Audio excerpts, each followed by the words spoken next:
नमस्कार दोस्तों, आपने डूंगाराम चौधरी के बारे में तो सुना ही होगा। आज मैं आपको Dungaram Choudhary all India rank 1 जो ड्रॉपर था, उसके असली टीचर से मिलवाऊंगा। सर, आपने वैसे पढ़ा है डूंगाराम को?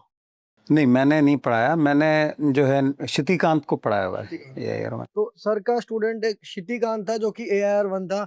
इनके अपने AIR 1 स्टूडेंट्स हैं, इनके अपने AIR 1 स्टूडेंट्स हैं। तो ये हैं नितिन जैन सर उर्फ एनजे सर। मैं भी एनजे हूँ, ये भी एनजे है। तो पर ये सीनियर एनजे है, हमारे सीनियर है। तो सर, डूंगाराम चौधरी के बारे में बताओ कुछ। बच्चे बहुत बहुत मशहूर है सर, आपका बच्चा है सबके बीच में। तो दुंगराम चौधरी जो है वो फर्स्ट ऐसा स्टूडेंट था and only student in the history of JEE जो रिपीटर होके जो है जिसने जेई टॉप किया था। ओके। उसके बाद में ऐसा कभी नहीं हुआ और पहले भी नहीं हुआ था कि जो रिपीटर बच्चा है वो जेई टॉप करे। अच्छा। और बंसल क्लासेस में सब मैं पढ़ाता था, मेरे अर्ली ईयर्स ही थे। तो कोटा में बंसल क्लासेस में 2000 के पहले जो है फर्स्ट जेई रैंक होल्डर जो है, जब मैंने वहाँ स्टार्ट किया था 95 में, उसके बाद डूंगराम चौधरी का रिजल्ट कोई कोई ने एक्सपेक्ट नहीं किया था कि वो जी टॉप करेगा। इवन बंसल सर ने भी जो है उसको एक्सपेक्ट नहीं किया था और he was a surprise candidate. उसके बाद तो कई टॉपर्स निकले हैं हमारी पढ़ाने के दौरान। सर, लेकिन डूंगाराम के बारे में एक बात बताओगे? जैसे ड्रॉपर्स को कई बार होता है ना कि ड्रॉपर कैसे क्रैक करते हैं। क्या डूंगाराम पहले पिछले अटेम्प्ट में अच्छा स्टूडेंट था? क्या उसने पहले कोचिंग की हुई थी? इसके बारे में कुछ बताओ ना। ज़्यादा तो जो है उसके बारे में एक मिस्ट्री सी ही है, अच्छा। क्योंकि एक्स्ट्रा ऑर्डिनरी जो है वो जैसे कैरेक्टरिस्टिक्स होते हैं ये है टॉपर के, वो तो उसने बाद में भी शो नहीं किए। He was by stroke of luck I can say. Okay. हम उसको ना पहले प्रेडिक्ट किया ना बाद में उसने आउटशैंक किया, जैसा कि जेई रैंकर से एक्सपेक्ट किया जाता है। सर, ये वैसे कौन से साल की बात होगी? मेरे ख्याल से ये 99 की बात होगी, 99 की? 99। मेरा जन्म सर 99 में हुआ था। हाँ। तो सर 99। और आप सर कोटा में पढ़ा कब से रहे हो? मैं 95 से कोटा में पढ़ा रहा हूँ बंसल क्लासेस। 95 से आप कोटा में बंसल क्लासेस में पढ़ा रहे हो, यानी आपको 30 साल का टीचिंग एक्सपीरियंस है। हाँ, पहले 15 साल बंसल क्लास में पढ़ा और उसके बाद फिर हमने वाइब्रेंट एकेडमी 2009 में स्टार्ट किया और लास्ट 16 ईयर्स से वाइब्रेंट में पढ़ा। सोचो 30 इयर्स का एक्सपीरियंस, सर का 30 इयर्स का एक्सपीरियंस है, मेरी 26 इयर्स की एज है। तो आप सोच सकते हो कि कितना वास्ट एक्सपीरियंस है। और मैं बता रहा हूँ, ये एक्सपीरियंस कोई यूं ही एक्सपीरियंस नहीं है। This is like original Kota experience. One of the initial teachers, जो मैं कह सकता हूँ फिजिक्स के कोटा में जो होंगे ना, one of the initial teacher ये होंगे। और बंसल क्लासेस जो जिन्होंने कोटा का मतलब ओरिजिन किया, जिन्होंने कोटा शुरू किया, बंसल सर।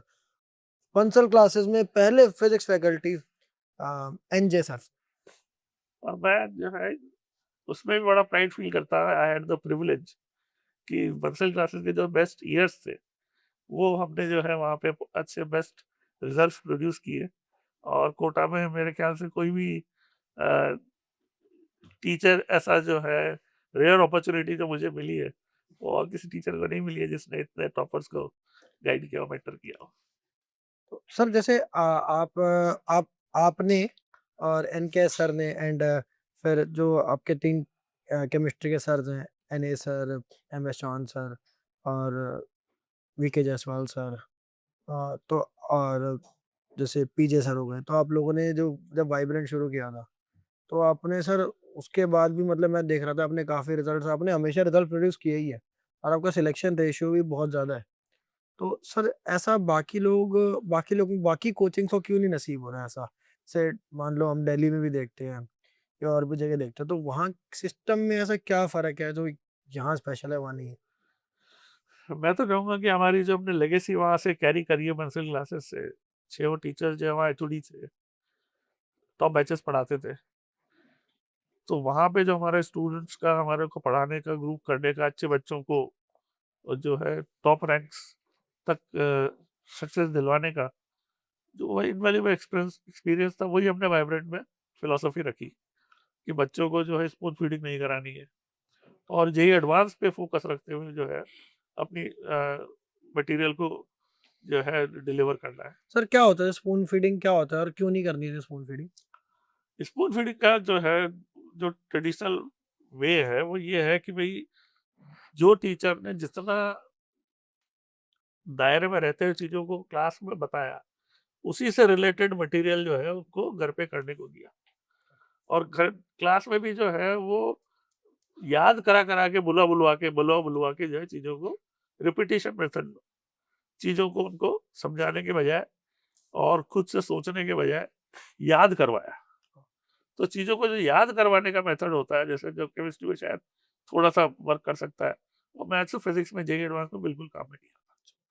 तो उसे मैं स्पून फीडिंग बोलूंगा कि यदि आप केवल चीजों को याद करवा रहे हो, कि भाई जैसे फिजिक्स में मैं आपको कहूँ कि न्यूटन लॉ के 4 केसेस होते हैं, एक पुली से 2 ब्लॉक लटका दिए तो ये फॉर्मूले से आंसर आएगा, और एक ब्लॉक जो है टेबल पर रखा है और दूसरा हैंग कर रहा है, तो उसमें जो है ये फॉर्मूला लगेगा।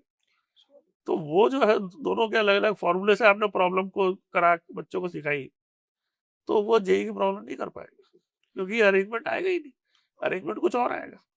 थॉट प्रोसेस बिल्ड करना जरूरी है। Thought process build. मैं आप सबको एक बात बताता हूँ, जो एनजे सर हैं वो एक बिट्स पिलानी ग्रेजुएट है और NKS sir IIT Kharagpur graduate है। तो सर आपने कौन से ईयर में ग्रेजुएशन की थी? मैं 1991 पास आउट। आप भी 91 पास आउट है? अच्छा, आप दोनों हम उम्र हैं मतलब ऑलमोस्ट 2 महीने का अंतर है। 2 महीने का। तो 91 में, और आपने कौन सी ब्रांच थी आपकी? मेरी ब्रांच थी माइनिंग इंजीनियरिंग। माइनिंग। और आपकी कौन सी थी सर? Very electronics.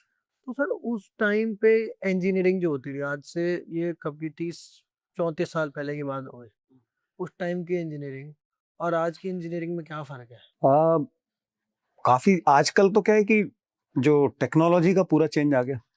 हमारे टाइम में ऐसा था कि मैंने मतलब कंप्यूटर पहली बार एक्चुअली आईआईटी खड़गपुर में जाके ही देखा था। मतलब उस ज़माने में वो रूम्स होते थे कंप्यूटर वाले, बड़े-बड़े वो ब्लैक एंड व्हाइट स्क्रीन वाले, जिनमें वो प्रॉपर कोड लिखना पड़ता था। थोड़ी-सी अगर कॉमा फुल स्टैक, हाँ, हाँ, डॉस वो चलता था। फोर्ट्रान लैंग्वेज हम लोगों को सिखाई गई थी सेकंड सेमेस्टर में। तो आजकल शायद नाम भी लोग नहीं सुनते होंगे फोर्ट्रान का। नहीं, बच्चों को नहीं। ये हाँ, उसमें एक आध सिंटेक्स एरर भी इधर-उधर हो गई तो वो पूरा प्रोग्राम नहीं चलेगा। आजकल तो आपको sir Python C plus plus जानने की भी जरूरत नहीं है, चैट जीपीटी पे आप अपने हिंदी में लिख के उसको कह सकते हो, वो कोड लिख देगा। तो आजकल तो टेक्नोलॉजी इतनी एडवांस हो गई। तो सर जैसे उस टाइम पर आ, आपके बैचमेट थे जिस तरह, वो क्या करियर चॉइसेस लेते रहे, और आज जो आपके बच्चे अब जो आईआईटी से ग्रेजुएट, बिट से ग्रेजुएट हो रहे हैं, आप देखते होंगे उनको, वो क्या चॉइसेस लेते हैं, उनमें आप क्या फर्क देखते हो? अ, अब जैसे मैं अपनी ब्रांच का बताऊं तो अभी हम लोगों का जो है 2016 में सिल्वर जुबली हुआ था। 91 पास आउट, तो तब गए थे खड़गपुर। तो हम लोग मिले तो वहाँ पे हम लोग जो हमारे डिपार्टमेंट के शायद एक्चुअली ब्रांच चेंज वगैरह के बाद माइनिंग में 17 लोग बचे थे। तो उनमें से 8 लोग आए थे। 8 में से एक भी माइनिंग में नहीं था। 2-3 लोग कोई यूएस में बैठे हैं, और यहाँ पे भी जो हैं वो अलग-अलग पार्ट्स में थे। ऐसा नहीं कि सारे माइनिंग छोड़ चुके, कुछ एक लोग हैं अभी भी माइनिंग में। बाकी मोस्टली जो है वो अलग-अलग फील्ड्स में माइग्रेट कर चुके हैं। और उस टाइम पे भी ये थोड़ा-सा टेक वाला, कि भाई जैसे ये था ना कि जो सॉफ्टवेयर कंपनियाँ हैं वो एग्ज़ाम लेके और किसी भी फील्ड से पिक करके ले जाती हैं, तो वो ट्रेंड उस टाइम पे जस्ट शुरू हुआ था। ये है। सर आपने आपने कितने एआर वंस को पढ़ा है? मैंने एक को ही पढ़ाया है। एक को पढ़ा है, हाँ, श्रुतिकांत। श्रुतिकांत। और आपने कितने एआर वंस को पढ़ा है सर? मेरे ख्याल से 4-5 हो गए शायद। 4-5 हो गए, गिना नहीं, गिनते नहीं है sir. Okay. Sir online space में आपने क्या महसूस किया? आप दोनों मुझे बताओ कि क्या मिसिंग लगता है आपको? तो मैं ये कहना चाहूंगा कि आज जो टाइम्स चेंज हो रहे हैं, अब इसमें ऑफलाइन से ऑनलाइन का जो ट्रेंड चेंज हो रहा है, इसमें वापस जो है एजुकेटर्स के पास अपॉर्चुनिटी आई है, राइट। क्योंकि ऑफलाइन जो है अभी कम ट्रेंड हो रहा है, ऑनलाइन में आप रीच आउट कर सकते हो, बेस्ट टैलेंट्स आपके पास आ सकता है। तो कमिटमेंट जो है, जो हमने अपनी कैरियर में अच्छे बच्चों के साथ ऑनेस्टी से और उनको जो है ग्रूम करने में अपना एनर्जी पूरी लगाई, वो नए ऑनलाइन स्पेस में वापस जो है एजुकेटर्स के पास अपॉर्चुनिटी है कि आप अच्छे से अच्छे टैलेंट को अट्रैक्ट कर सकते हो, मगर आपकी टीचिंग में वो बच्चों को ग्रूम करने का स्टफ होना चाहिए, और वो भी जेई एडवांस लेवल का होना चाहिए। जो अभी मैं ऑनलाइन स्पेस में देख रहा हूँ, that is not for suitable for JEE advance. तो जेई एडवांस में टॉपर्स को जो चाहिए वो अभी भी ऑनलाइन स्पेस में मिसिंग है। एक जो चीज है कि जेई एडवांस के लिए पढ़ाने का मतलब ये है कि आपको ना एकदम बेसिक से लेके और बच्चे को पूरा जेई एडवांस के लेवल तक लेके जाना है। और फिजिक्स कम से कम ऐसा सब्जेक्ट है जिसको आप बहुत इंटरेस्टिंग बना सकते हो, डे टू डे लाइफ से रिलेटेड चीजें हैं एकदम। तो जो है, जैसे आपने बेसिक लॉज की बात की, Newton's laws, Newton second law, Newton first law पढ़ा है, अब उसका आप जो है क्लास में डेमो वाले एग्जांपल्स, कई बार मैं जो है डेमो भी करता हूँ, एक्सपेरिमेंट्स वगैरह भी क्लास में करता हूँ। बहुत सारे अगर नहीं कर पाता हूँ तो उनको इमेजिन करवाता हूँ कि बेटा तुम ये सोचो ऐसा हो रहा है, और वो प्रैक्टिकली बच्चे उससे रिलेट कर पाते हैं। तो उसके साथ जो एक अंडरस्टैंडिंग बिल्ड होती है ना, वो बड़ी साउंड होती है, बड़ी सॉलिड एक अंडरस्टैंडिंग बिल्ड होती है। और वहां से लेके फिर ग्रेजुअली प्रॉब्लम्स का लेवल आप धीरे धीरे धीरे धीरे बढ़ाते बढ़ाते आप जेई के लेवल तक लेके जाओ। तो ये करना, और हर टॉपिक के लिए ये करना बड़ा जरूरी है। सर क्या एचसी वर्मा जेई एडवांस के लिए या जेई मेन के लिए, दोनों के लिए अलग अलग समझते हैं? सर इसका एक वर्ड में जवाब देना, आपकी एचसी वर्मा मेंस के लिए सफिशिएंट है, आपका जवाब क्या होगा? मैं कहता हूँ हाँ। आप कहते हो हाँ, और आपके हिसाब से?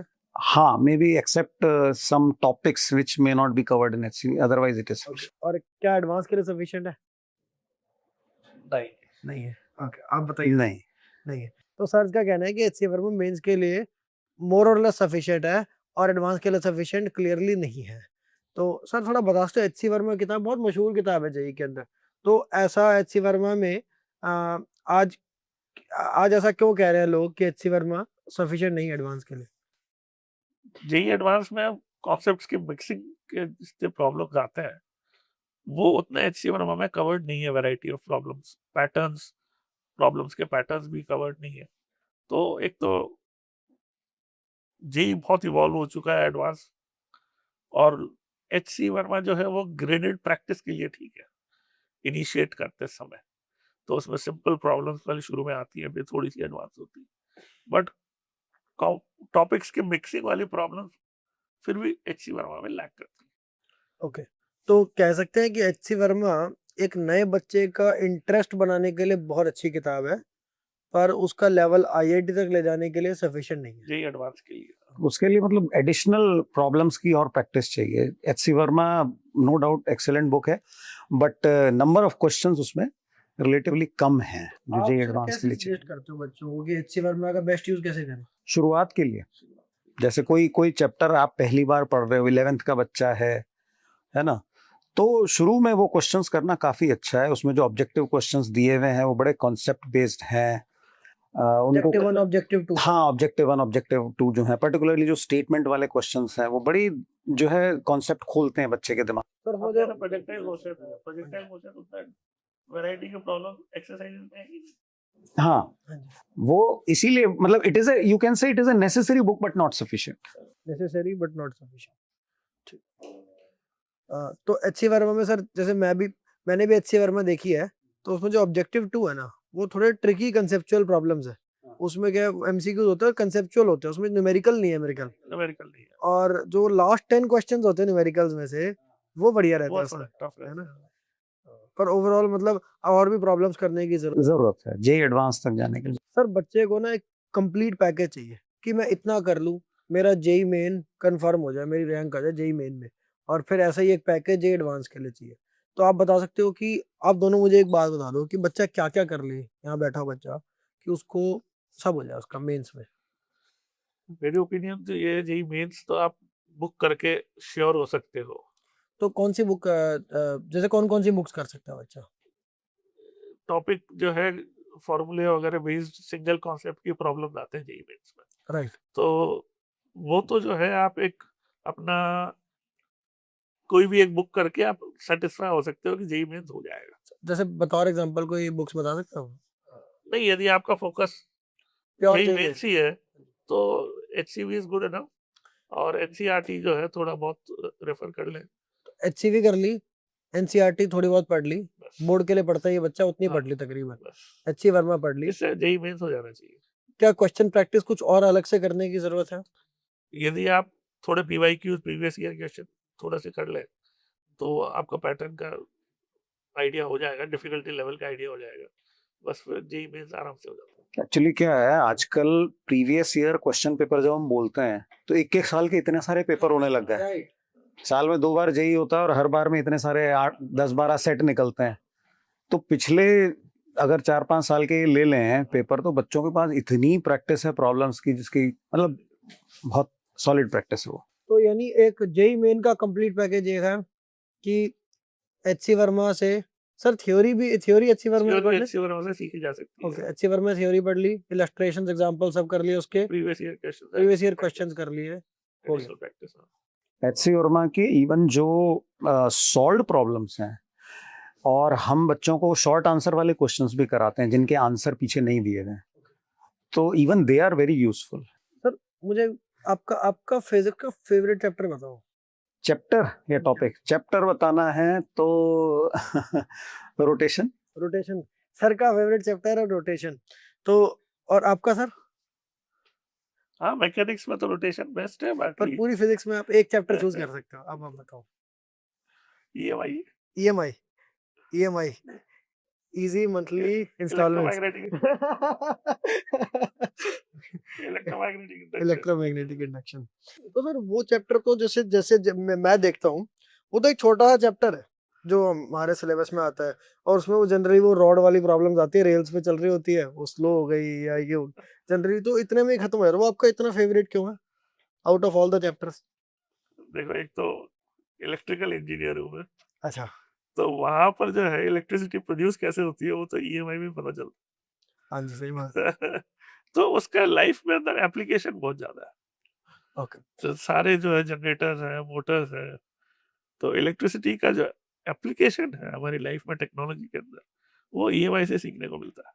सो और जो मैग्नेटिज्म का जो सीखने का मजा है कि भाई किस तरह जो है वो मैग्नेटिज्म से हम इलेक्ट्रिसिटी प्रोड्यूस करते हैं, वो काफी फैसिनेटिंग है। सर आप थोड़ा जब फिजिक्स के बारे में बात करते हो ना, आपके अंदर एक अलग ही जोश आ जाता है, मैं देख रहा हूँ। तो सर एक बात मुझे बताओ, जैसे आपने रोटेशनल चैप्टर का नाम लिया, तो आपने ऐसा मतलब रोटेशनल फेवरेट क्यों है आपका? एक्चुअली क्या है कि मैकेनिक्स वाले पार्ट का ना, वो लास्ट चैप्टर, अगर मेरे से आप पार्ट पूछते तो मैं मैकेनिक्स बोलता। तो जेई का ये है कि कोई भी चैप्टर में जो प्रॉब्लम्स बनती हैं, उसमें प्रीवियस आपने जो कुछ पढ़ा होता है वो सब शामिल होता है, और प्लस ऑफ कोर्स उसके अलावा मैथ्स भी काफी लगती है। तो जब मैं रोटेशन बोल देता हूँ तो इसका इट मींस कंप्लीट मैकेनिक्स। ये चीज है। तो ये सर जैसे रोटेशनल ना, मैं मतलब मुझे भी थोड़ा ट्रिकी चैप्टर लगता है, खासकर तब जब ना उसमें वो जो रोटेटिंग बॉडीज आ जाती है, जो क्या कहते हैं उसको, रिवॉल्विंग बॉडी कहते हैं, रोटेटिंग बॉडीज का जो रिजिड बॉडी डायनेमिक्स वगैरह होते हैं, है ना? तो वो सब में मुझे बड़ी प्रॉब्लम आती है, उसमें वेक्टर्स वगैरह का यूसेज एंड ऑल, और चीज़ें उसमें फिर कॉम्प्लिकेट हो जाती है। फिर वो एंगुलर मोमेंटम, उसमें 2 तरह के एंगुलर मोमेंटम शायद चल रहे होते हैं, थोड़ा बहुत है, पर वो इंट्यूशन भी वहाँ पर थोड़ी फेल होने लग जाती है मेरे लिए। तो ये सब चीज़ों पे सर जैसे बच्चों को इंटरेस्ट कैसे आ पाएगा सर इन पे? एडवांस क्लास सब इम्पोर्टेंट है। एक्चुअली क्या है कि अगर आपने इससे पहले वाले चैप्टर्स जैसे kinematics, Newton's laws of motion, friction, circular motion, work energy, centre of mass, ये सारे कॉन्सेप्ट अगर थॉरोली समझ लिए हैं ना अच्छे से, फिर आपके लिए रोटेशन आसान है। एटलीस्ट रोटेशन वाला चैप्टर, उसके भी 2 पार्ट है। शुरू में हम फिक्स एक्सिस रोटेशन की बात करते हैं, तो वो तो बहुत इजी हो जाता है। इजी है। मोमेंट ऑफ इनर्शिया और आपके torque is equal to I alpha, उस पे बेस क्वेश्चन, बिल्कुल बच्चों को एनालॉजी लगती है, नया याद भी नहीं करना पड़ता। हाँ, वो हो जाता है। वहाँ वो सब करने के बाद फिर जो है रोलिंग वाले पार्ट पे आते हैं, रोटेशन विद ट्रांसलेशन इन्वॉल्व करके चलते हैं। तो उसके लिए जो है ना आपकी पूरी पहले की पूरी थॉरो अंडरस्टैंडिंग है, आपने फिक्स एक्सिस रोटेशन पढ़ लिया है, तो उसके एप्लीकेशंस वगैरह मिला के चलते हैं ये चीज। और क्या स्लीपिंग एडवांस के सिलेबस में आती है? स्लिपिंग एडवांस के सिलेबस में नहीं है। एडवांस के सिलेबस में उन्होंने ऐसा कुछ लिखा हुआ है कि प्योर रोलिंग मोशन ऑफ कुछ ऑब्जेक्ट्स के नाम लिखे हुए हैं, ring, disc, sphere, cylinder et cetera. Pure rolling. हाँ, रोलिंग मींस प्योर रोलिंग ये है। तो स्लिपिंग का मतलब तो फिर वो जो है रोलिंग को वो वेग लैंग्वेज भी तो हो सकती है कि रोलिंग में इम्प्योर रोलिंग भी है, प्योर भी है। हाँ, जेई में कुछ एक बार हल्के फुल्के से वो जो है ना चले जाते हैं सिलेबस के थोड़ा बाहर, तो हम भी रोल कर रहा है। इसीलिए हम भी जो है बच्चों को स्लीपिंग के भी क्वेश्चंस कराते हैं। हम भी अकॉर्डिंगली उसके बाहर थोड़े चले जाते हैं ताकि जो सब्जेक्ट ये सिलेबस वाला पार्ट है उसकी अंडरस्टैंडिंग और थोरो हो जाए। जितना मुझे याद आ रहा है, 2016 में क्वेश्चन भी आया था जिसमें स्लिपिंग भी थी और इनइलास्टिक कोलिजन था शायद, ऐसा कुछ था। तो पता नहीं, मुझे ढंग से याद नहीं है, पर मेरे पेपर में आया था वो, और बहुत डरावना पेपर था वो उस टाइम जे एडवांस्ड का। हाँ, बीच बीच में जो है फिजिक्स का पेपर ज्यादा टफ आ जाता है। नॉर्मल ट्रेंड तो ये फिजिक्स मैथ्स वाला पार्ट सबसे ज्यादा टफ होता है। कभी कभी जो है जेई वाले सरप्राइज देते हैं, फिजिक्स ज्यादा टफ कर देते हैं, ये होता है। सर क्या मैं ऐसा कह सकता हूँ, आप रोटेशनल को बहुत सिंपल करके पढ़ाते हो? क्योंकि सर रोटेशनल बहुत डिफिकल्ट है, मुझे खुद भी एक डर सा लगता है रोटेशनल से। बिल्कुल, मेरी कोशिश यही रहती है, मेरी कोशिश यही रहती है बच्चों को जो है एकदम सिंपल वैसे लेके चलें। एकदम जो शुरू वाले चैप्टर हैं वो इनकी एकदम थॉरो प्रैक्टिस बच्चों की होती है। उसके बाद जो है फिक्स एक्सिस रोटेशन वाला पार्ट बच्चों को बड़ा आसान वे में हम समझा देते हैं। मोमेंट ऑफ इनर्शिया से लेके और एंगुलर मोमेंटम तक वो सारा पार्ट उनको बड़े आसान वे में समझाते हैं। एक बार वो सारी चीजें अच्छे से जो है फाउंडेशन तैयार हो जाती है ना, उसके बाद फिर बिल्डिंग, उसके ऊपर बड़ी सुंदर बिल्डिंग हम बना सकते हैं। तो रोटेशन उस तरीके से बड़ा जो है बच्चों को अच्छा लगने लगता है ये। सर आपकी वो जो अडेप्टेड किताब है यूनिवर्सिटी फिजिक्स से, मेरा एक दोस्त है आईआईटी में, मैं तो सर मैं तो हेलिडे रेसनिंग पढ़ता ना अपनी प्रिपरेशन में, वो भी कभी कभी रेफरेंस के लिए। मेरा दोस्त है, उसने यूनिवर्सिटी फिजिक्स पूरी पढ़ी हुई है, आपकी अडेप्टेशन और उसके वो क्वेश्चंस वगैरह भी सब किए हुए उसने। तो सर उस किताब में सर वो किताब आज का बच्चा कैसे यूज करे? तो यूनिवर्सिटी फिजिक्स में मैं हमारा अडेप्टेशन की बात बताता हूँ आपको मैं। ये क्या हुआ था कि ये यंग फ्रीडमैन जो बुक थी, ये यूएस वगैरह बाकी कंट्रीज में काफ़ी अच्छी इसकी सेल्स थी, और पियर्सन वाले ने हमें अप्रोच किया कि सर जो है आप कोई जेई के लिए जो है इसको सूटेबल मानते हैं। यंग फ्रीडमैन यूनिवर्सिटी फिजिक्स के ऑथर है। हाँ, ओके। तो हमारे टाइम पे भी चलती थी ये किताब, बट तब उसको सीआर ज़िमैन्स्की बोलते थे। ओके। और सीआर ज़िमैन्स्की के बाद ये यंग फ्रीडमैन ऑथर उसमें ऐड हो गए। और फिर जब हमारे पास ये ऑफर आया कि आप जेई के लिए जो है आप कोई सूटेबल एडेप्टेशन कर सकते हो क्या इंटरनेशनल टाइटल का, तो यंग फ्रीडमैन को हम जब हमने देखा तो थ्योरी बहुत अच्छी कवर्ड थी, हम्म, मगर प्रॉब्लम सेट जो था हम्म, वो जेई के लिए सूटेबल नहीं लग रहा, पैटर्न भी वैसा नहीं था। तो हमने फिर ये डिसाइड किया कि भाई हम इसकी थ्योरी को एज इट इज रखते हुए इसमें जेई का जो है बिल्कुल प्रैक्टिस प्रॉब्लम सेट जो है, objective subjective match the column multiple choice single choice, पूरा जेई का जो है के हिसाब से इसको चेंज करता है। तो हमने दोनों ने मिलके जो है वो यूनिवर्सिटी फिजिक्स को जो है आप दोनों ने ही वो अडेप्ट करी है। हाँ, पूरा उसका प्रॉब्लम सेट हमने बनाया। उसमें उसमें ऑब्जेक्टिव थे ही नहीं, ऑब्जेक्टिव हमने डाले। और यूनिवर्सिटी फिजिक्स में जिनको बच्चों को यहाँ नहीं पता, वो मतलब वर्ल्ड की जो है one of the most popular physics की बुक्स है।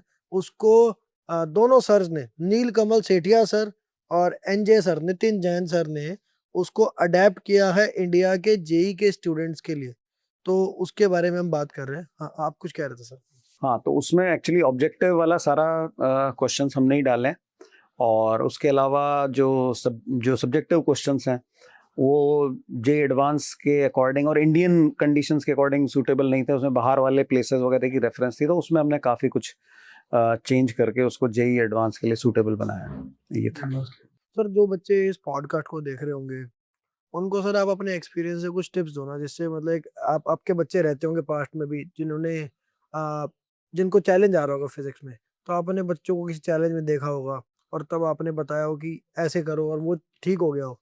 तो ऐसे कई सारे जो कॉमन चैलेंजेस होते हैं, आप थोड़ा उसके बारे में बताओ ना। जैसे 11th 12th के जो बच्चे होते हैं, मैंने देखा है काफ़ी शाय होते हैं। तो अपने सवाल खुल के नहीं पूछ पाते, अपने डाउट्स वगैरह। तो ये जो है, अगर आपको मतलब अपनी कोचिंग से, अपने टीचर से बेस्ट अगर निकलवाना है, then you will have to ask the right questions. सही डाउट आपको पूछने पड़ेंगे अपने टीचर से, तब उससे आपको बेस्ट आउटपुट टीचर से मिलेगा।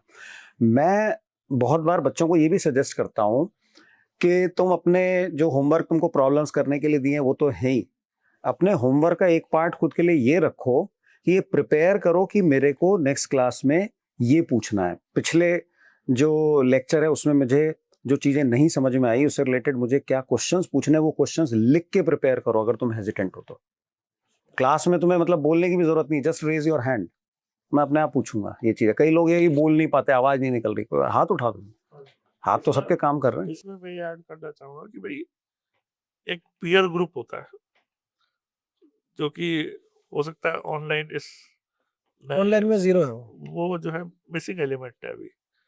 तो ऑफलाइन के अंदर वो बड़ा एक कैटलिस्ट का काम करता है, पीयर ग्रुप, आपकी लर्निंग के अंदर। कि टीचर से हम कई बार सुन लेते हैं, बट असली लर्निंग जो है ना वो बच्चे आपस में इंटरेक्ट करके करते हैं, क्योंकि वो ज़्यादा एक्सेसिबल होते हैं एक दूसरे से। तो ऑफलाइन के अंदर वो एक बड़ा स्ट्रॉन्ग एलिमेंट है कि बच्चे जो है तो अपने फ्रेंड्स के बीच में प्रॉब्लम्स को, थ्योरी में जो चीज़ समझ में नहीं आई, बड़े इजीली डिस्कस कर लेते हैं, आयरन आउट कर लेते हैं जो भी उनके थॉट प्रोसेस में कमियां थी। तो वो एक चीज़ है जो ऑफलाइन में वंडरफुली काम करी है हमारे यहाँ पे।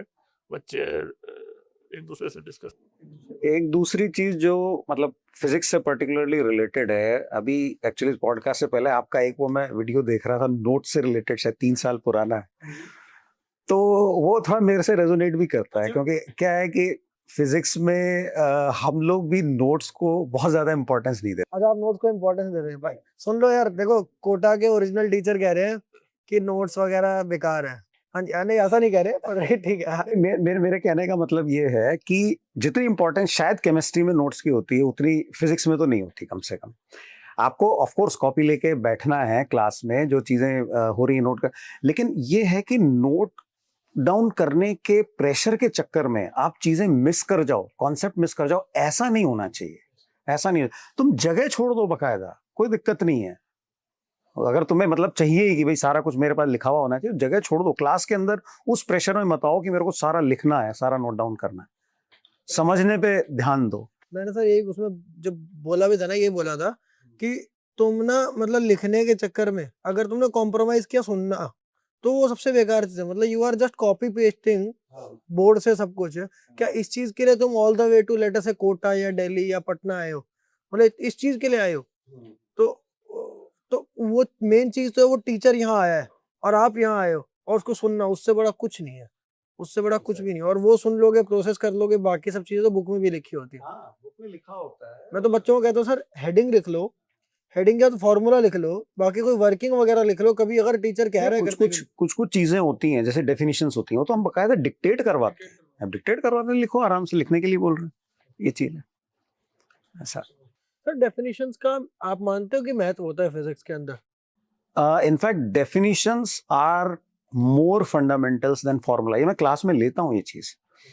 रीजन क्या है कि डेफिनेशन जो है वो that is something which is always true. ये किसी चीज का नाम हो गया, ये है, that is always true. Formula जो है वो कंडीशन बेस्ड है, उसमें कई बार अप्रोक्सीमेशंस भी होते हैं। जैसे हम बोलते हैं v is equal to u plus 80, तो that is not always correct, that will be correct only if acceleration is constant, ये है।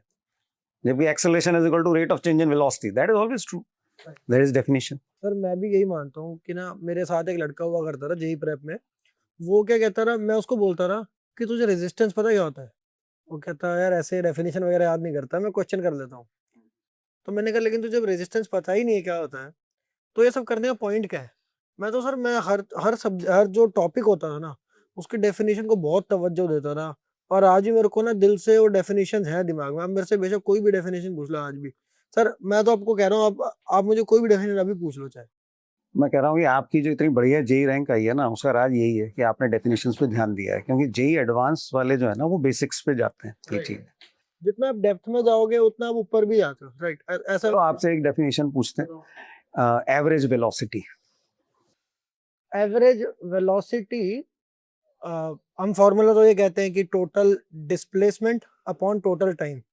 इसमें मैं ऐड करूंगा डिफरेंस इसमें और एवरेज स्पीड में क्या होता है। एवरेज स्पीड में डिफरेंस ये होता है कि वो इंस्टेंटेनियस वेलोसिटी का एवरेज कह सकते हो, मैग्नीट्यूड का, इंस्टेंटेनियस वेलोसिटी के मैग्नीट्यूड का एवरेज, या total distance upon total time. तो एवरेज वेलोसिटी जो है गिवन, मतलब अगर मूविंग बॉडी है तो उसकी भी जीरो हो सकती है, लेकिन अगर एक बॉडी मूव कर गई तो उसकी एवरेज स्पीड जीरो नहीं हो सकती। हाँ बिल्कुल सही है ना? आपने अपनी रैंक को जस्टिफाई कर दिया है। बहुत बढ़िया। सर एक बच्चे ना मेरे को कई बार समझते हैं कि ना इसकी रैंक तुक्के से आ गई तो सर हाँ, नहीं, बहुत बार क्या होता है कि हम एवरेज वेलोसिटी पूछते हैं तो लोग इनिशियल प्लस फाइनल बाय 2 या समथिंग लाइक दैट, थोड़ा खराब आंसर सही है। आपका तो बिल्कुल वो सर वो तब होता है जब यूनिफॉर्म एक्सेलरेशन हो, है ना?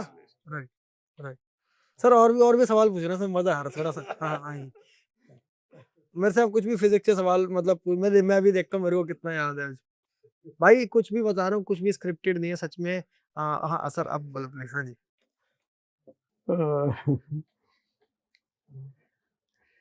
Focal length.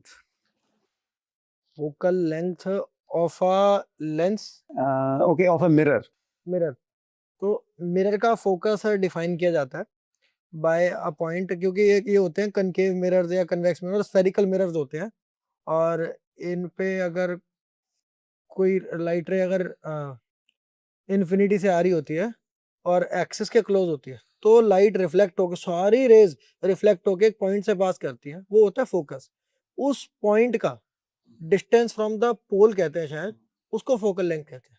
आपने एक चीज जो बोल दी ना तो ये सही हो गया, क्लोज टू द एक्सिस। वो चीज जो है 10th वाली जो डेफिनेशन में बच्चे सीख के आते हैं उसमें नहीं होता है, उसको फिर हम पढ़ाते हुए करेक्ट करते हैं। ऐसा एग्जांपल मैंने हेलिडे रस ने किताब पढ़ी थी, उसमें क्या हुआ था, उसने लिखा था, बड़ा एम्फोसाइज किया था क्लोज टू द एक्सिस पे, पर आप देखोगे अगर डायग्राम ना कोई भी क्लोज टू द एक्सिस नहीं बनाता, तो उसने ये भी लिखा है कि भाई मैंने एग्जैजरेट कर रखे हैं ताकि तुम देख पाओ। बिल्कुल, ये चीज हमें करनी पड़ती है क्लास में बताते हुए। बहुत बार ये होता है कि ये एंगल इज स्मॉल। अब वो स्मॉल का मतलब ठीक है 2 डिग्री, 3 डिग्री, 5 डिग्री वैसे होना चाहिए, पर हमें बनाना पड़ता है वो 20-25 डिग्री तब, ताकि नजर तो आए क्लास में, लास्ट तक जो बैठा हो बच्चा उसको दिखना चाहिए भाई। हम एक्चुअली अगर 2 डिग्री का एंगल बना देंगे तो डायग्राम घिचमिच हो जाएगा ना, तो वो एक्चुअली क्लास में बताते हैं वो चीज। सर मजा आ रहा है, एक आप भी सवाल पूछो, आपने नहीं पूछा था। तो निशांत, यदि मैकेनिक्स की एक फिजिकल क्वांटिटी लो तो एक वर्क डिफाइन किया जाता है, work, work done by a force. Sir दरअसल मैंने इंजीनियरिंग पढ़ी हुई है, तो मेरे को ना सच बताऊं तो जेई के टाइम पे कम क्लियर थी ये बात, क्योंकि मुझे किसी ने क्लियर नहीं किया, पर इंजीनियरिंग में मुझे समझ में आया कि work done by a force जो होता है, वो जिस पॉइंट पर हम फोर्स लगा रहे हैं, और शायद वो पॉइंट जितना मूव करता है, तो वो फोर्स इनटू उस पॉइंट पे, मतलब उस पॉइंट पे फोर्स होता है कुछ और है, फिर थोड़ी देर बाद फोर्स कुछ और लगे, कुछ डिस्टेंस ट्रैवर्स करने के बाद, तो उसका इंटीग्रल जो हम लेते हैं एफ डॉट डी आर का, वो होता है, जितना मुझे याद है वर्क वो होता है। सही है। Displacement F dot D R का इंटीग्रल। की पॉइंट वही है कि displacement of point of application of force. आपने कोटा में किस दिन पढ़ाना चालू किया था? मैं कोटा में आया था 2003। 2003 में। ओके। और आपने बंसल ज्वाइन किया था? हाँ, बंसल क्लासेस। ओके। और वैसे आपने पढ़ाना कब चालू किया था? पढ़ाना मैंने 96 करीब। अच्छा, कहाँ पर? मैंने बीकानेर में पढ़ाना शुरू किया था खुद से ही, जैसे उस टाइम पे ट्यूशन वगैरह चला करती थी। तो सर आईआईटी खड़गपुर से आप ग्रेजुएट हुए थे 91 में ही, हाँ हाँ, और 91 में आप अपने घर आके लोकली स्टूडेंट्स को पढ़ाने लग गए थे, ऐसा क्या? कुछ टाइम मैंने जॉब वगैरह किया था, फिर मैंने कुछ कॉम्पिटिटिव एग्जाम, सिविल सर्विस वगैरह वो सब के मैं प्रिपरेशन करता था। उसके साथ साथ फिर मैंने कहा कि अब कुछ जो है करना चाहिए, तो मैंने जो है पढ़ाना शुरू किया। और शुरू में तो मतलब जो है बच्चे मेरे पास, मैंने फिजिक्स मैथ्स इनफैक्ट दोनों पढ़ाना शुरू किए थे। और फिर मतलब जैसे लॉ ऑफ नेचुरल सिलेक्शन होता है, मेरे फिजिक्स के बच्चे बढ़ते गए, मैथ्स के बच्चे कम होते गए। तो बंसल सर के साथ इसका उल्टा होता था। ओके। जब मेरे को एक बार बंसल सर ने बुलाया, जब मैं पढ़ाता नहीं था और उनसे केवल मिलने गया था, तो उन्होंने मेरे को सोनी मैंने आपकी बात काटी। नहीं, नहीं, आप बोलिए सर, आप कंटिन्यू बोलिए। हाँ जी। तो वो भी बिल्कुल सेम बात है, इसलिए मेरे को याद आ गई कि इनके जो है फिजिक्स के स्टूडेंट्स बढ़ रहे थे और मैथ्स के कम हो रहे थे। तो बच्चा सर ने मुझको बुला के बोला, जज साहब फिजिक्स भी पढ़ाता हूँ मैं, मगर मैं चाहता हूँ कि इसको अब मैं बंद कर दूं ओके, और आपके लिए एक अपॉर्चुनिटी है। मैं उस समय स्कूल में पढ़ाता था, ओके, मॉडर्न स्कूल में पढ़ाता था फिजिक्स। तो मैं जब उनसे जाके मिला तो उन्होंने कहा कि आपके लिए एक अपॉर्चुनिटी है, मैं फिजिक्स बंद करना चाहता हूँ। मैंने कहा सर आप पढ़ा रहे हो तो क्यों बंद करना चाहते हो? मैंने कहा बच्चे जो है एक ने मेरे को दूसरे से खुशफुसा के बोलते हुए मैंने सुना कि मैथ्स में तो सर का जवाब नहीं, बट फिजिक्स जो है मैं तो जो है बहुत कुछ जो है हमें खुद से करना पड़ता है। समझ गया। तो वो जो चीज थी मंजर सर को लगी कि यार मेरे मैथ्स जो स्ट्रॉन्ग पॉइंट है तो मैथ्स पढ़ाना चाहिए तो मुझे। उस पॉइंट पे आपने बंसल जॉइन किया। तो वहां पे उन्होंने मेरे को ऑफर दिया कि आप आके फिजिक्स पढ़ाओ, और वो मेरे कैरियर की स्टार्ट थी ओके, नाइस। 96 में, 96 95 में। 95। और अच्छा, आप बता रहे थे सर, आप प्लीज कंटिन्यू कीजिए। तो शुरू में मैथ्स फिजिक्स दोनों पढ़ा रहा था। मैथ्स के स्टूडेंट मेरे कम होते रहे। एक इंटरेस्टिंग बात ये है कि मेरा मैथ्स का जो लास्ट स्टूडेंट है उसका नाम है गावेश भारद्वाज। प्रवेश भारद्वाज जीबी सर। जी। अच्छा, जीबी सर, जब मतलब जीबी सर को पढ़ाने के बाद सर ने मैथ्स पढ़ाना छोड़ दिया। सर, जीबी सर ना, बहुत बच्चे जानते हैं जीबी सर को। हाँ हाँ, तो जीबी सर आपके स्टूडेंट है। He is my last math student. उसके बाद से फिर आपका जो मैथ्स पढ़ाने का जिम्मा है वो उन्होंने उठा लिया। हाँ, after a gap you can say. जो है वहाँ पे 2-3 साल पढ़ाया, बट वहाँ पे क्या था कि मेरे को जेई के लिए मैं पढ़ाना चाहता था। जेई वाले बच्चे मुझे मिलते नहीं थे, क्योंकि प्रॉब्लम ये आती थी कि जो है उनको मान लो फिजिक्स मैंने पढ़ा दिया तो अब मैथ्स केमिस्ट्री वो कहाँ पढ़ेंगे वो सारा। तो वो बच्चे जो है 1-8 साल मुझसे पढ़ के फिर वो कोटा आ जाते थे। तो जो है आप कौन से शहर में थे सर? मैं बीकानेर में था एक्चुअली। बीकानेर। हाँ हाँ, मैं बीकानेर। तो आप राजस्थान में ही पैदा हुए सर? हाँ, कहाँ से है राजस्थान में? राजस्थान में मैं गांव कह लो तो सरदार शहर चूरू डिस्ट्रिक्ट को बिलोंग करता हूँ मैं। चूरू डिस्ट्रिक्ट को बिलोंग करते हैं आप, और वहाँ आपने 12वीं वहीं से की है? 12वीं हम इनफैक्ट हमारे टाइम में 12th होती नहीं रहा है, राजस्थान बोर्ड का हूँ। तो 11th के बाद वो स्कूल खत्म हो जाता था। अब जेई वाले ये जेई में के लिए जरूरी था कि आपको 12th तक पढ़ा होना चाहिए। तो वो फर्स्ट ईयर कॉलेज में जाने पड़ता है। फर्स्ट ईयर उसको 3 ईयर डिग्री कोर्स टीडीसी बोलते थे। बीएससी BSc होगी? फर्स्ट, हाँ BSc first year. First year करके जाते थे। तो बीएससी फर्स्ट ईयर करने के बाद, अच्छा, तो वो कौन से कॉलेज से करी थी आपने? डूंगर कॉलेज था। तो यानी आपने ये देखो यार, कितनी मतलब यूनिक बात है कि राजस्थान बोर्ड में 11वीं तक ही होता था, उसके बाद फर्स्ट ईयर आपको बीएससी करनी पड़ती थी। तब और आईआईटी के लिए सिर्फ बीएससी ही कर सकते हैं, बीकॉम नहीं कर सकते, ऐसा भी है क्या? नहीं बीएससी में लेना। हाँ नहीं, बीएससी लेना पड़ेगा, साइंस मैथ्स, तभी आप आईआईटी। साइंस मैथ्स लोगे, फर्स्ट ईयर करोगे, तो आप आईआईटी के लिए एलिजिबल होगे एग्जाम। हाँ जी, आईआईटी उस टाइम पे पीईटी होता था राजस्थान का स्टेट बोर्ड का। आपको इंटरेस्टिंग बात बताऊं, हाँ जी। फर्स्ट ईयर टीडीसी के मार्क्स के बेसिस पे मेरी 3rd रैंक आई थी उस समय यूनिवर्सिटी में, तो हमारा पिलानी में एडमिशन हो गया था। तो पिलानी में टेस्ट नहीं हुआ करते थे एडमिशन, अच्छा, तो सर आपके मार्क्स के बेसिस पे आप एडमिशन हो आपके प्रिपरेशन के बारे में बताओगे? आप कहाँ पे बड़े हुए हो सर? गया। मैंने जो है कोटा में पढ़ा हुआ 11th तक। 11th तक। और फर्स्ट आपका ईयर जन्म मैंने कहाँ हुआ? जयपुर से करा था। जन्म कहाँ हुआ था आपका? जन्म तो मेरा जो है हनुमानगढ़ डिस्ट्रिक्ट में हुआ था, ये भी है, ये विजयनगर राजस्थान में? करके, विजयनगर करके है। अच्छा, राजस्थान में। राजस्थान में मेरे फादर जो है वो इरिगेशन डिपार्टमेंट में इरिगेशन इंजीनियर थे, डिपार्टमेंट। ओके, तो ट्रांसफरेबल जॉब था उनका। ओके, तो बट पढ़ाई मेरी कोटा में ही हुई, ओके। और 11th तक पढ़ के फर्स्ट ईयर टीडीसी अपने जयपुर में महाराजा कॉलेज से करी थी। तो मैं मतलब उस समय जो है आईआईटी जेई की तैयारी हमने हिंदी मीडियम के स्टूडेंट से, अच्छे ब्राइट स्टूडेंट्स थे अपने स्कूल में, रैंक आती थी, मगर इतना कॉन्फिडेंस नहीं था हिंदी मीडियम स्टूडेंट्स में कि जेई के लिए जो एस्पायर करें। हिंदी मीडियम के वाले बच्चे भी हमें देख रहे हो, आपको टॉपर देख जो रहे है आजकल तो खैर बहुत हिंदी मीडियम के सेलेक्ट हाँ जी, होने लग गए, हाँ जी। बट पहले बहुत परसेंटेज स्टूडेंट्स का बहुत कम होता था। तो उस समय जो है फर्स्ट ईयर में जयपुर महाराजा कॉलेज से पढ़ के और आईआईटी की तैयारी जो है तो हमारे लिए फारफेच ड्रीम था। कोई कोई मोटिवेशन इसलिए नहीं आता था क्योंकि कोई ऐसे रोल मॉडल्स नहीं थे। हमारे सीनियर जो थे, कोई आईआईटी पास बड़ी तुक्के से हो जाती थी तो हो जाती थी, बट अदरवाइज ऐसा नहीं था कि सब लोग उसकी तैयारी कर रहे हो।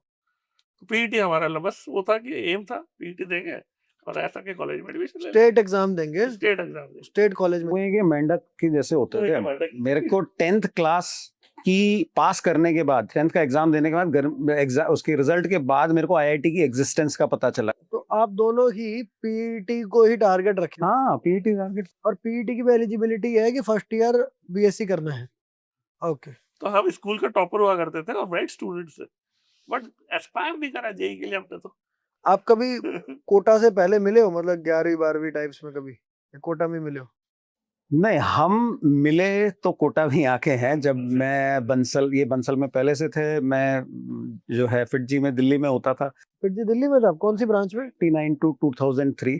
कौन सी ब्रांच? कालू सराय। तब एक ही ब्रांच होती थी मेरे अच्छा, टाइम में। कालू सराय, हाँ। हाँ, मेरे रहते हुए जो है फिर ब्रांचेस सर वहाँ पे मोहित त्यागी सर भी पढ़ाते रहे, क्या आपने उनको देखा वहाँ? हाँ, मोहित त्यागी था उस टाइम पे। बहुत सारे टीचर जो पढ़ा रहे हैं इनफैक्ट कई अलग अलग जगहों पे, उनसे हम लोग अलग अलग टाइम पे एसोसिएटेड रहे हुए हैं। ये है बीएम शर्मा हैं। बीएम शर्मा सर जो संगीत के ऑथर है। तो हम लोग बहुत साथ साथ ही लंच करते थे। तो बीएम शर्मा को कैसे जानते हो सर? बीएम शर्मा जो है, अब हम दोनों मिलके ही फिजिक्स डिपार्टमेंट संभालते थे। मैं एचओडी था, वो डेप्यूटी एचओडी थे। हाँ, बीएम शर्मा सर ने अगर अपनी किताब ना लिखी होती ना तो मेरा आईआईटी कभी ना होता। मतलब मैं सेल्फ स्टडी से पढ़ रहा था आईआईटी के लिए। मतलब कोचिंग गया था, कोचिंग बहुत सब स्टैंडर्ड थी। तो वहाँ पे वो बहुत ही कम टाइम में चैप्टर निपटा रहे थे, टीचर भी क्वालिफाइड नहीं थे, तो एवरेज बैच था।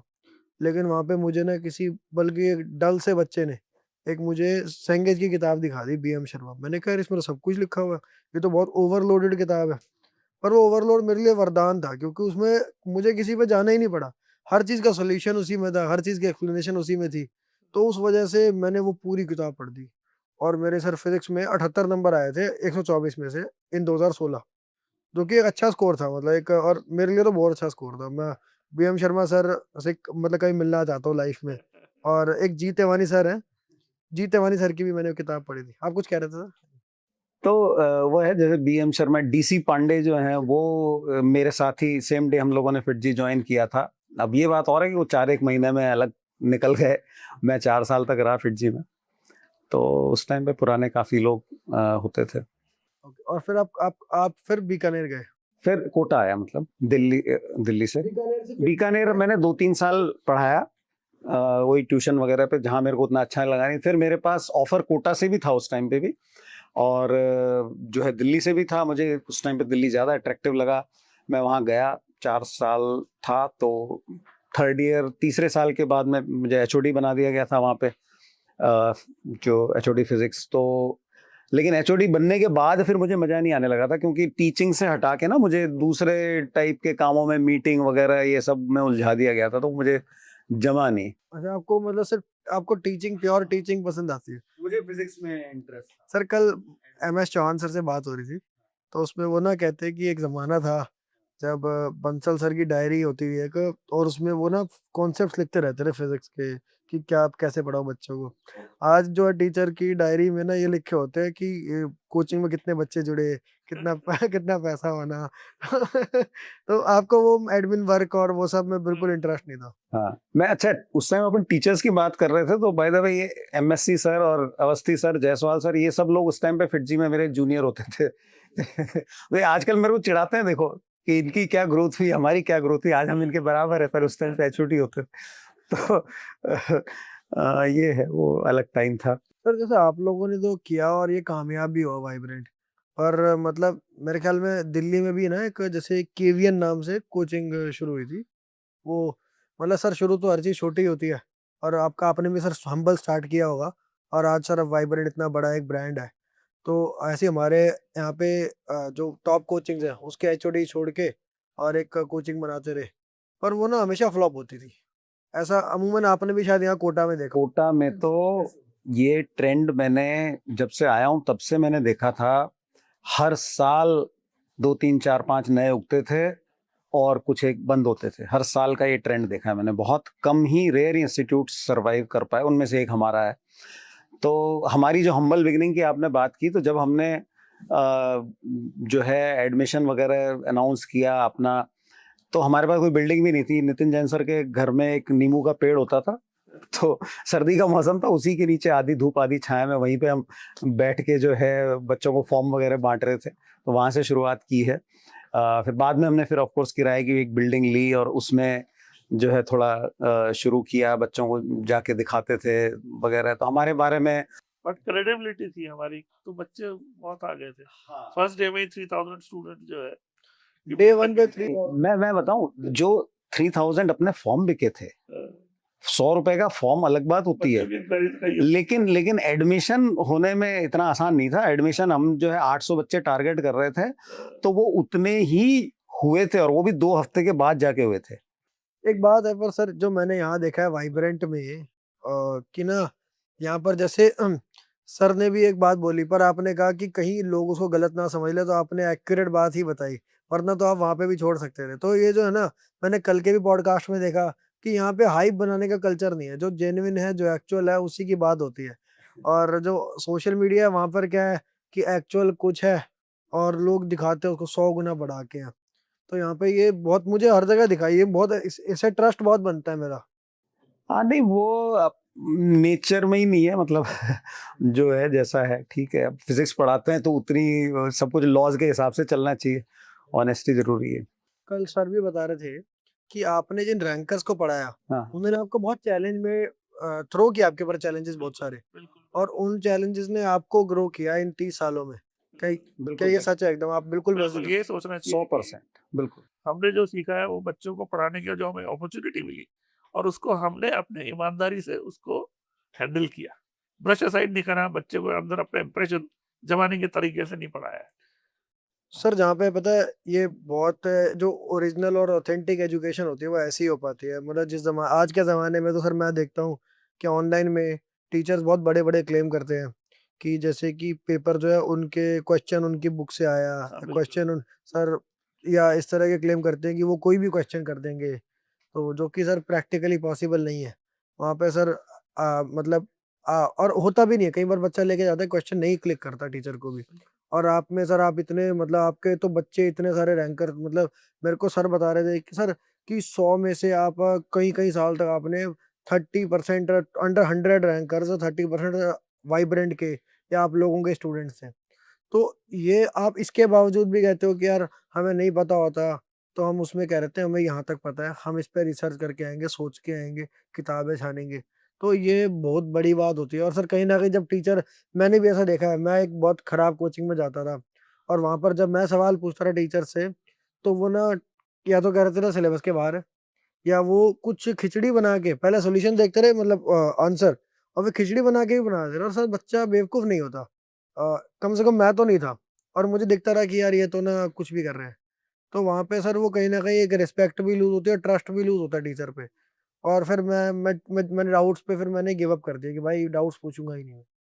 तो ऐसे हो गया। That is the worst that can happen with a coaching student actually, कि वो बच्चा डाउट पूछना ही बंद कर दे। वो बच्चों को जितना हो सके खोलना पड़ता है क्लास में, क्योंकि बच्चे थोड़े बाय नेचर शाय होते हैं। तो उनको ये एक टीचर की एक जिम्मेदारी है कि भाई बच्चा पूछे, डाउट पूछे में कंफर्ट फील करे, जरूरी है।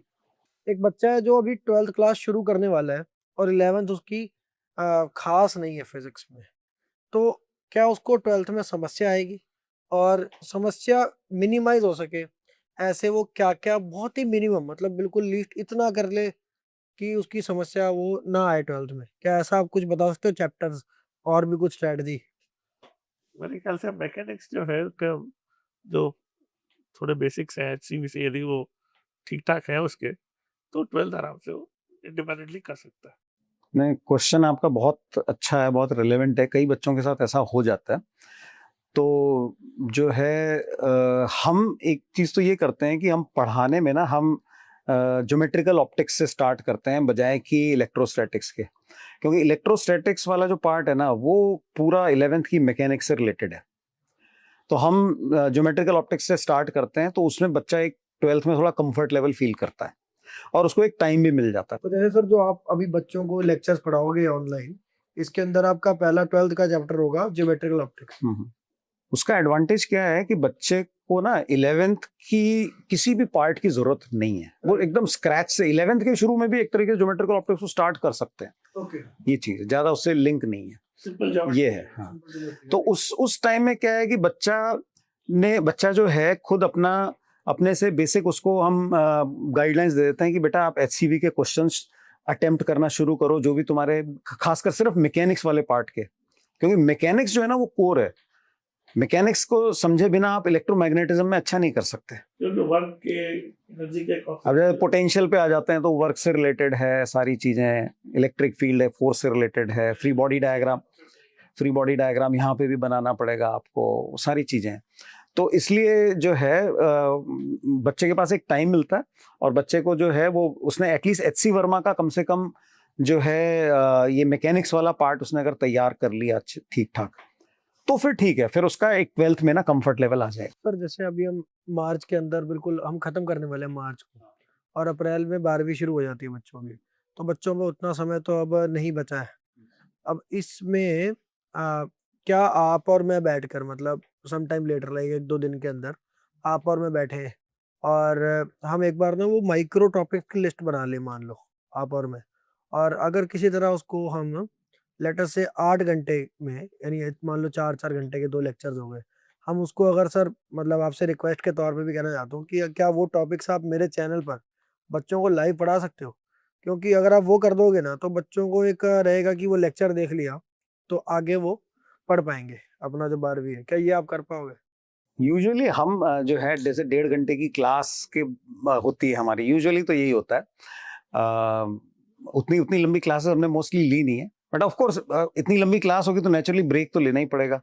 हाँ, तो ब्रेक वगैरह लेके हो सकता है, पॉसिबल। ओके। तो सर जो हैं, मैं सर के साथ बैठूँगा आपके लिए, और हम वो जो सारे प्रीरेक्विजिट्स हैं 12th के, और वो जितना कंसाइज़ हो सकता है उतना कंसाइज़ करके बनाएँगे, ताकि अब 12th क्लास जब शुरू करो तो कोई प्रॉब्लम ना आए। तो सर ने कहा है कि वो इसको ये करने के लिए तैयार है, और मेरे चैनल पर वो होगा। तो जिसने भी अभी तक ये चैनल सब्सक्राइब नहीं कर रखा, वो सब्सक्राइब करके रखना। आगे और भी बहुत वीडियोज़ आने वाली हैं, जो कि बहुत हेल्पफुल होंगी, विद सर्स होंगी, और भी हम बहुत सारे अपडेट्स और कॉन्सेप्ट्स और स्ट्रैटेजीज़ यहाँ पे लाते रहेंगे। अ, एक बच्चे मुझसे बहुत पूछ रहे थे, एक चीज़ जो रह भी गई थी, इरोडोव किताब जो है, उसका रेलेवेंस है जेईई में? बिल्कुल, बिल्कुल। है रेलेवेंस? बिल्कुल है, लेकिन हमें ये समझना पड़ेगा कि वो तो रशियन बुक है, बहुत पुरानी है। It has not been written for JEE. उसमें से सेलेक्टेड प्रॉब्लम्स ही जेईई के लिए रेलेवेंट है। और कई बार जो है लैंग्वेज का भी इशू आता है, हाँ। तो मैं कहता हूँ कि that is strictly to be done under expert supervision. Experts. हाँ, एक्सपर्ट जैसे सुपरवाइजर पटाखों के कह साथ होता है ना कि एडल्ट सुपरविजन, तो वैसे ही मैं एरोडो के लिए बच्चों को बोलता हूँ। मतलब इरोडोव भी हाँ, धमाके से कम नहीं है। हाँ, हाँ, एक्सपर्ट सुपरविजन चाहिए उसके लिए। तो only to be done under mentor. Mentor आपको बताए कि भाई ये प्रॉब्लम करो, ये प्रॉब्लम करो। सर एक आपसे रिक्वेस्ट और है, बतौर रिक्वेस्ट कह रहा हूँ कि जो इरोडोव के जो सिलेक्टेड क्वेश्चन है जेईई के लिए रेलेवेंट, आप प्लीज वो कोर्स में भी कवर करना, बच्चों को बहुत हेल्प होगी उससे। हाँ, प्लीज आप बिल्कुल, कर दो। वो तो हमारे कभी-कभी इलस्ट्रेशन में भी आते हैं और ओके। बच्चों को भी देते हैं, होमवर्क। अच्छा, वैसे ही करते हो वो चीज़? हमारे टाइम में क्या था कि कोई पढ़ाने वाले नहीं था, तो अग्रवाल क्लासेस के नोट्स होते थे, कोरस्पॉन्डेंस कोर्स। एक्चुअली मैं बता रहा हूँ, 10th का एग्जाम देने के बाद तो आईआईटी की एग्जिस्टेंस का पता चला। हमारे जिया जी थे एक बॉम्बे में, उन्होंने वो अग्रवाल क्लासेस के कोर्स में एनरोल करा दिया। मैंने सुना हुआ है दरअसल, क्योंकि मैं इंडस्ट्री बाद में में एपेक्स हो गया था। बाद में सुना। ओके, पर मैंने वैसे पहले कभी नहीं सुना। इसमें इंटरेस्टिंग बात क्या है कि वो कोरस्पॉन्डेंस कोर्स आता था इंग्लिश में, हम प्योर हिंदी माध्यम के छात्र। उसमें सर ऐसा मैंने सुना है कि आप लोग टेस्ट भर के देते रहे, फिर मेल उनको पोस्ट करते रहे, फिर वो चेक करके आपको पोस्ट कर। उससे पहले देखो अब क्या हुआ, अब वो इंग्लिश के मेरे को समझ में नहीं आया, है ना, मैं हिंदी मीडियम वाला। अब वो अच्छा, एक और ये था कि वो 80% आपके 10th में नंबर होंगे तभी वो आपको मिलेगा। तो मेरे 80% थे, एक दूसरा कोई बंदा था इंग्लिश मीडियम स्कूल वाला, उसके 80% से कम नंबर थे, तो उसको कोर्स मिल नहीं रहा था। मेरा फ्रेंड है निरुपम कौशिक, तो वो फिर उसने कहा कि यार जो है मेरे से शेयर कर ले और इतना कुछ पैसे। मैंने कहा पैसे वैसे छोड़, तू तो अपन तो साथ पढ़ेंगे, मैं तो किसी को ढूंढ ही रहा था तेरे जैसे को। तो हमारे घर में एक बेसमेंट था, उसमें जी हम बैठते थे, और वो निरुपम की बड़ी अच्छी हैंडराइटिंग वगैरह थी, तो वो मेरे को चीज़ें थोड़ा हिंदी से ट्रांसलेशन में मेरी मदद कर देता था। फिर हम जो है मिल बैठ के सॉल्व करते थे। अब मेरी तो राइटिंग पूरी गचर मचर होती थी, वो उसको बड़ी बढ़िया हैंड राइटिंग में ना कॉपी करके एकदम अच्छे से बना के भेजते, फिर हम वो भेजते थे। वो वहां से फिर वो 15-20 दिन के बाद चेक होके आती थी कॉपी, बिल्कुल लाल पेन से एकदम बकायदा ऐसे चेक की, फिर नोट्स वगैरह उस पर लगे हुए कि इस क्वेश्चन में हमने क्या क्या गलती की वगैरह, विच वॉज वेरी हेल्पफुल उस टाइम में। क्योंकि हमारे जो ट्यूशन टीचर वगैरह थे उनसे हम डाउट कोई पूछते थे ना, तो वो या उनको समझ में आता था तब तो बताते थे, नहीं तो वो डांट के भगा देते थे, क्या फालतू सवाल पूछ रहे हो। हमारे टाइम में तो बच्चों को डांटना भी अलाउड था, आज के बच्चों को नहीं डांटा जा सकता, उस टाइम में ही होता था। तो इस तरीके से हमने तैयारी की, कुछ कर पाए कुछ नहीं कर पाए, तो बहुत आधी अधूरी सी स्टडी थी। फिर जब एग्जाम भी दिया तो उसमें ये होता था, मैं 3 डिस्ट्रिक्ट में एक सेंटर था, बीकानेर डिस्ट्रिक्ट जो है, बीकानेर के सेंट्रल स्कूल में जो है बीकानेर, हनुमानगढ़, चूरू, इन गंगानगर, इन सबको वो कवर करता था। और उसमें जो है बच्चों की, उस टाइम पे क्या था, फिजिक्स केमिस्ट्री मैथ्स के अलग अलग पेपर होते थे, इंग्लिश भी होता था, 2 दिन होता था जेईई का एग्जाम। पहले दिन जो है फिजिक्स केमिस्ट्री, दूसरे दिन मैथ्स और इंग्लिश। तो फिजिक्स केमिस्ट्री लोगों को लगा कि भाई चलो ठीक ठाक है, केमिस्ट्री तो बहुत इजी लगा, फिजिक्स थोड़ा ठीक ठाक लगा। मैथ्स में तो ऐसे तोते उड़े कि सवाल ही, हमारे टाइम में कॉपीज चेक होती थी बकायदा, पार्शियल स्टेप मार्किंग होती थी, तो स्टेप मार्किंग नहीं होती तो मेरा तो कोई चांस ही नहीं था सिलेक्शन का।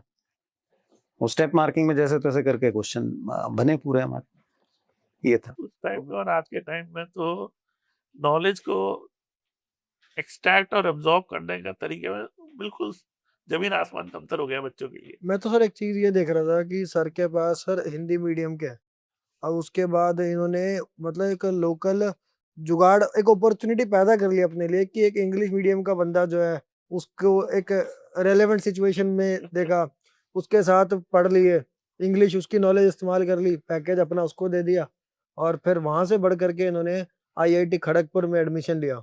तो बहुत बड़ी बात है सर।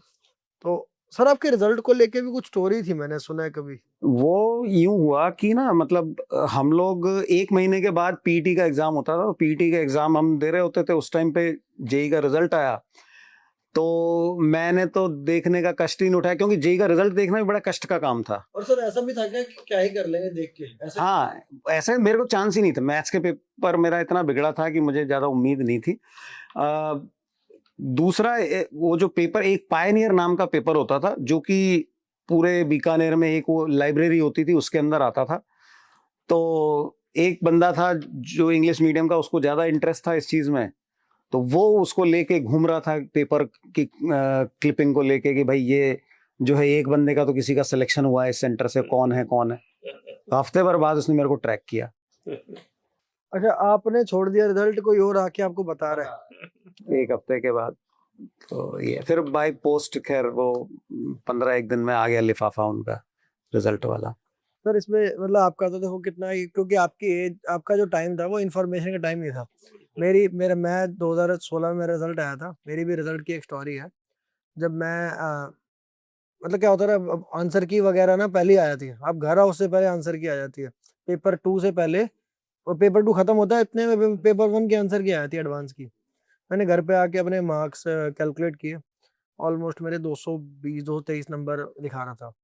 वो मार्क्स मैंने डाले, कई सारी कोचिंगों में रैंक प्रेडिक्टर भी आ जाता है, तो रैंक प्रेडिक्टर में डाला, वहाँ पे कोई मेरे को दिखा रहा कि मेरी 450 रैंक आ जाएगी। पहले तो लग रहा था, जब मैं सेंटर से निकला तो मुझे लगा मेरा पेपर बहुत बेकार गया है, तो 3-4 हज़ार रैंक ही आ पाएगी, और क्योंकि वो थोड़ा सा टफ पेपर था यूजुअल से 2016 का। फिर घर पे आए तो लोग कह रहे टफ पेपर आया तो 1000 के अंदर रैंक आ जाएगी, मुझे कुछ कॉल्स वॉल्स आए, टीचर वगैरह से बात हुई। फिर मैंने जब आंसर की मतलब स्कोर बताया जब उनको, फिर मैंने जब रैंक प्रेडिक्टर पर डाला, तो एक रैंक प्रेडिक्टर दिखा रहा था 450, एक दिखा रहा था 300। तो मैं यही एक्सपेक्ट कर रहा था कि यार 300 से 1000 के आसपास कुछ रैंक आएगी, तो मेरे को ना शांति सी थी कि पता था कुछ आ जाएगी। और फिर जब रिजल्ट का टाइम आया था, तो मैं हिमाचल प्रदेश गया हुआ था, और हम वहाँ ज्वाला देवी जाया करते हर साल, और वहाँ से हम वापस आ रहे थे बस में फैमिली के साथ। तो तब वहाँ पे हम मतलब रिजल्ट वहाँ लोड नहीं हो रहा था, एक तो साइट खराब, दूसरा इंटरनेट रास्ते में भी ढंग से नहीं आ रहा था।